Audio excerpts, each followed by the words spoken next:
Want to advertise your business in a cost-effective way?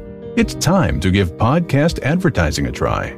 Research shows a high rate of podcast listeners made a purchase as a result of an ad they heard on a podcast. Visit podbean.com/brands to launch a cost-effective podcast advertising campaign in minutes. That's podbean.com/brands. Welcome to the latest episode of 5 on the Floor on the 5 Reasons Sports Network. Thanks for joining us on your favorite podcast app. We're on Podbean, Spotify, Google Podcasts, Apple Podcasts. We're also on Dash Radio on their Nothing But Net channel. That's every single weeknight at 7 p.m. Also, check us out on the 5 Reasons YouTube channel, an hour before every game, before Floor. As soon as the game ends, post up 5R, and of course, all of the other shows on all of the other teams in town. Big Hurricane stream today. There's been a big Dolphin stream yesterday. We do everything on the YouTube channel, so make sure you check it out. Also, 5reasonsports.com for the latest takeaways. That's from Brady Hawk and others. Mateo Mayorga, one of our writers there on the site as well. We do not have a paywall. And check out the great sponsors of the 5 Reasons Sports Network. This is one you may not want to have to call them, but there are times that, you need someone like this. This is Water Cleanup of Florida. If you're a South Florida property owner with an insurance claim, or you're dealing with water, mold, or fire damage, you got to find a reputable, fully licensed, insured, and certified contractor. Water Cleanup of Florida is here for you 24 hours a day. When a disaster strikes in your home or business, you need specialized, fast, and reliable services. Water Cleanup of Florida understands the impact and stress that an unexpected disaster may cause. With over 60 years, that's over 60 years of combined experience, Michael, Robert, and their team prepared to handle any size disaster. Water Cleanup of Florida is also a licensed building contractor, so they provide the A to Z service and one-stop shopping that busy homeowners and business owners require. No need to bring in other contractors. They'll handle it all for you. It's Water Cleanup of Florida. Call Michael anytime on his personal cell. That's 954-579-0356, 954-579-0356. Water Cleanup of Florida. If you got the schmutz, he got the guts. And now, tonight's episode. Down the Biscayne. Yikes. 5 on the floor. Ride for my dogs. Where here's the thing. You can check the score. Hustle hard, couple scars, wearing rubber frauds. Just like Butler said, you in trouble, y'all. Kept the floor playing. Got it all banned. Y'all seen the block. Stop with one hand. And Pat we trust, it's power, have the guts. We're here to bring the heat, y'all can hang it up. Welcome to 5 on the Floor, a daily insider show on the Miami Heat and the NBA, featuring Ethan Skolnick, Greg Sylvander, and Alex Toledo, plus others from the 5 Reasons Sports Network. All right, welcome back on 5 on the Floor. Here's tonight's floor plan. I got Greg Sylvander. You can follow him at Greg Sylvander. I've got Alex Toledo eventually here. You can follow him here at Tropical Blanket, having some technical issues, but he'll be joining us here during the program. Miami Heat beat the Atlanta Hawks. They fall behind early. They don't shoot very well early in the game. And then Tyler Herro comes in and everything changes. The Heat dominate the Hawks. They look like a much more together team than Atlanta, a team that they were supposed to be competing with in the division this year. The Hawks are falling apart, but unlike last year when the Hawks were falling apart and the Heat kind of gave them a lifeline in a couple of games, Miami did not in this game. So we're going to focus on two things in particular tonight. Both of them are bench related, okay? Which is Tyler Herro, 6-man tonight, did a little bit of everything, not just the scoring, although he got that going early with 8 quick points when Miami needed baskets, but the playmaking, the double digits and assists, and everything else that he was doing tonight, setting guys up, and also the combination with Duncan Robinson off the bench, which has worked of late. Max Strus in the starting lineup. We don't know that this is going to be a permanent thing. I think we all believe that Duncan Robinson returns to the starting lineup when Jimmy Butler and Bam Adebayo are back.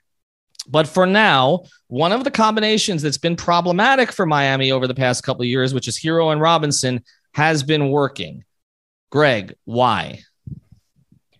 Well, because they played the Atlanta Hawks for one tonight. I think that, Atlanta's just so bad defensively. They were picking on Trae every chance they get. I almost feel like you could hunt Trae Young with Duncan Robinson, and Duncan Robinson could probably go get 20 on him.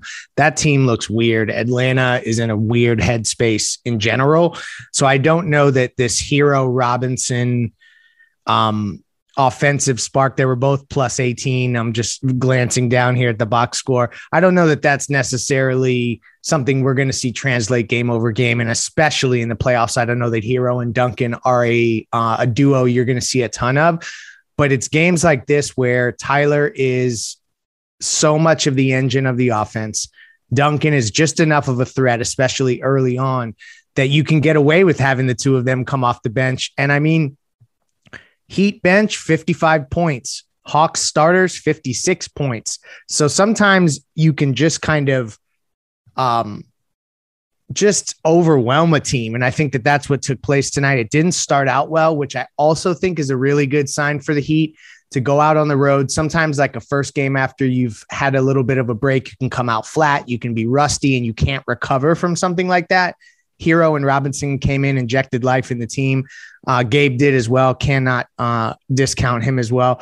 But to me, I wouldn't look at this as Tyler and Duncan are figuring things out to the point that Spo is going to go there and trust it in the postseason.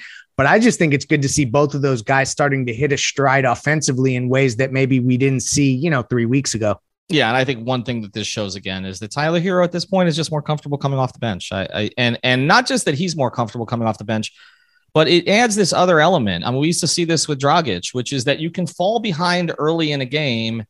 Not that you always want to, but if you do, you can get a jolt. And when you get that jolt, it's deflating to the other team, because like Atlanta comes out tonight and they haven't been playing particularly well, but they come out with not a fast start because it was mostly based on Miami's poor shooting. But they come out tonight and they have a lead, and then Herro comes in and it's gone. And then all of a sudden, all the momentum that you've built at the beginning of the game has evaporated. Want to pivot to you here, Alex. Herro Robinson. We have talked about why this doesn't work, right? And I don't know that this is a long-term answer. I don't know that we're going to see the two of them playing together a whole bunch down the stretch of games either, because I don't know how much Duncan's going to close, even if Tyler does. And we still don't have, we're still not seeing Oladipo back on the court, which may change the equation also. But why? I'll ask Greg the same question I asked Greg. Why is it working now? Oh, I mean, I just think it was something that was going to work eventually. And I think I was actually thinking about this like a couple of seasons ago. Me, you, and Alf were talking about, I remember when it was us three, I was bringing up that Tyler and Duncan, like having them run actions for each other, essentially, where the offense is kind of around them at different points of the game, is something that they could go to. And I kind of wanted it to be a closing thing too. And then we saw after a little bit of a sample across the past couple of seasons, it wasn't a great combo, even when you put them around the best players. I think Tyler is just a much better player now, right? I think that's a good part of it. And he's just a much better creator. We saw tonight, he was just, honestly, this might've been his best passing game of the year. I would have to look back, but I just was so impressed. And I'm not saying it to in a bad way at all, right? Like I'm saying he's been very good with the passing this year compared to his past two seasons. And tonight was like the gem of those games. I feel he was manipulating the help defense even more than he has in recent games. And I just feel like he was on point from start to finish, even with a couple of turnovers or whatever. I just think Tyler is at a different level, and Duncan is going to get great looks against guys, especially when he's not playing against team's best defenders. So Spo has always believed in having like multiple good functioning units. He's been doing this for years, whether it's Goran, Dwayne, a couple of seasons ago when it was like Kelly off the bench, he had guys who maybe you would think are in your best 5 or 6 coming off the bench. And that would be a good option going forward. Like I'm with you guys. I don't think it's going to be something that stays, but you can see why it would work.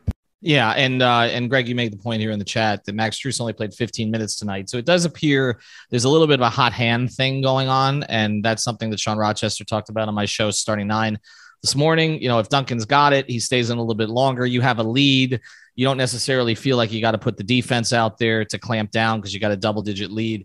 You continue to ride it and try to push the lead. So this is the flexibility of this rotation. It's flexibility of this roster. And the shooting has been, good lately. And that's been a big part of this. I want to just a couple more things here on the backcourt, and then we're going to pivot because I want to talk about the return of Dedmon, what that means for Omer as well. But, Atlanta has a lot of pieces too, right? And we've talked about them needing a consolidation trade. What stuck out to me tonight is Atlanta's pieces don't look connected right now. They don't look like they want to play together. It looks like they're waiting for a trade or for somebody to clear it out. I do think it's instructive as we go forward, as Erik Spoelstra has to manage a lot of guys who've played well, that this is something that can happen to teams when there are a lot of good players, who particularly if they're similar ability, similar level type players. I just think Eric's got a better handle on it. And I think these guys are more mature. And I don't want to use your word again, Greg, but the culture certainly is helpful. And that plays into like Gabe Vincent. Gabe Vincent was playing really well, comes back tonight, gets some minutes, but not a lot of minutes. He made some defensive plays and all the rest, but Gabe's role is going to change night to night. I just think I think everybody understands Bam and Jimmy are the most important players on this team. And when they come back, their roles return to what their roles were. I think the role players get that. I think the fact that they're alpha type role players will help them in big situations. So I don't think we're going to hear rumblings like we've heard out of Atlanta, but it is something to watch because in basketball, egos are driven by minutes. And so I just think that that's something to take a look at. All right, we're going to come back. We're going to talk about the front court here in a second because there was an addition made and it did lead to some changes, but the Heat got good results there also. Before we do, I'll tell you about another sponsor of the 5 Reasons Sports Network. If you're playing daily fantasy, you got to go to prizepicks.com. That's prizepicks.com. Use the code 5, FIVE. Your initial deposit, they will match it up to $100. So you don't have to play $100 right away. You can play $20 and you can come back and play $20 again. You can play NHL. You can play NCAA basketball. You could play NFL coming up on the playoff games. And of course, you can play the Heat. Herro, we told you to go over tonight. He went over. So you definitely should check out the props over at prizepicks.com. So use the code 5. That's FIVE at prizepicks.com. You get your initial deposit match.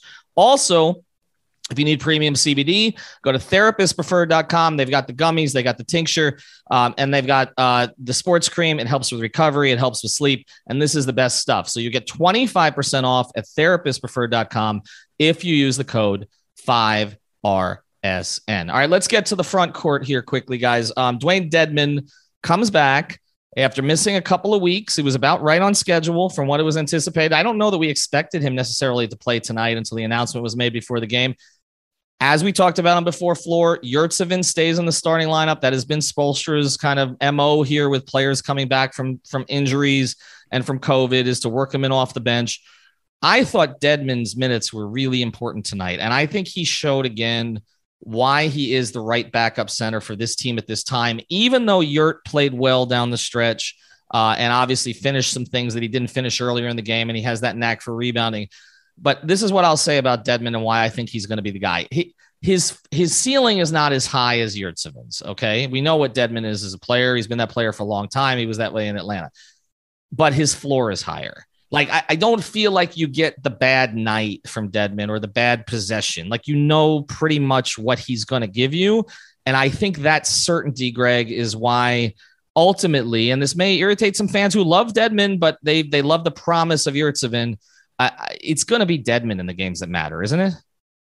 I think so. I think particularly in the playoffs, Dedmon is more of a, proven commodity, although Yurt is like slipping and falling into double doubles these days. And I think that for this team, they're going to likely trust Dedmon. It's a great problem to have. It's a first world rich people problem to have all these options.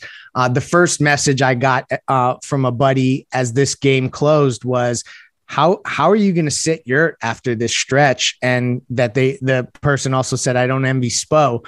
And so I ultimately think, like Ethan, you mentioned about Atlanta looking disconnected. And when you think about Yurtseven playing this good and Dedmon coming back and him maybe having to take a little bit of a tertiary role versus being a starter or a backup, like you said it on the show the other day, these guys owe a lot of this to Spoelstra. The Heat have invested in these guys when nobody was offering them multi-year contracts. They got guaranteed money put down for them. And that can also, with bird rights, turn into bigger contracts down the line. So I just think everybody's going to play nice. I think like next season, you're going to see guys start to feel like, okay, I want to be in a certain role and I want to play a certain way. So they'll have to address that at some point. But for right now, I just think it's really for a team that also struggles against size to have multiple options. If somebody's not looking right, if Dedmon has a flat night or is in foul trouble, you have Yurt that you can go to, and he's going to continue to crash the boards, even to the point that he steals Tyler Herro's triple double clinching rebound. It wasn't the clinching rebound at the time, but now in hindsight, he was one away. So the bench screamed at Yurt for the right reasons. What do you think, Alex? I mean, Yurtseven's going to be a part of this program for a long time, but it feels like Dedmon's part of the now. Oh, yeah. Yeah, I think that's kind of like we're all on the same page there. But look, even like my feelings have changed just a little bit, right? Like I even last week, I would have been like, oh, it's not really an issue. Like he just goes right back to the bench whenever Bam and Dedmon are healthy again. Now it's like, I understand people being a little bit concerned there. I think we ultimately know what's going to happen. It's going to be Dedmon in the playoffs, but I think there's a reason Spo has kept him as a starter, and I think might keep this going until Bam comes back. And shout out to Giancarlo from Heat Beat, by the way, because he posted, I think, the on and off numbers and kind of like certain combos with Dedmon versus with Yurt, and a lot of the starters would play better with Yurt than with Dedmon, even though both sets of lineups were positive. I'm not saying that's part of the reason, but to me, when you have a lineup out there with Lowry, Martin, Strus, Tucker, Omer is kind of somebody that you can use a little bit as a playmaking hub, just like they've used PJ in that way at times. And I think that's something that they can use in that, they take advantage of that because they don't have those creators there. You don't even have Duncan's usual gravity and leverage that you use to create offense. So without him, without Jimmy, you're not starting Tyler. Like they're using your kind of as that playmaker there in the high post that I don't think would be Dedmon's role if he was a starter. All right. Greg asked a question here, but we're going to hold it. We're going to tease this. So we'll just leave everyone with this. Neither of you can answer. We appreciate everybody following our sponsors. Water Cleanup of Florida. If you got the schmutz, they got the guts. PrizePicks.com. Use the code 5. TherapistPreferred.com. Use the code 5RSN. Greg asked a question. I'll let everybody think about it because we're going to come back to this week. Is this the deepest Heat team ever? We'll be back tomorrow. Thank you for listening to the 5 on the Floor on the 5 Regional Sports Network.